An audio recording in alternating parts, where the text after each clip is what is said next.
All right, here's the first virtual tour of Honeywood Bend. This is the living room, and that's the kitchen.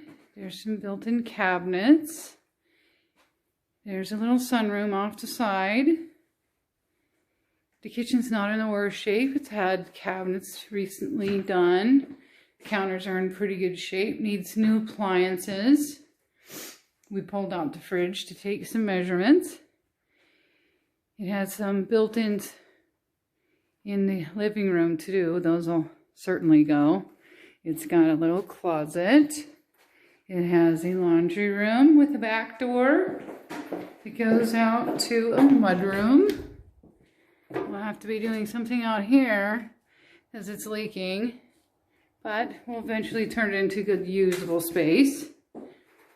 Back to the laundry room, closet ahead. Master bedroom is here.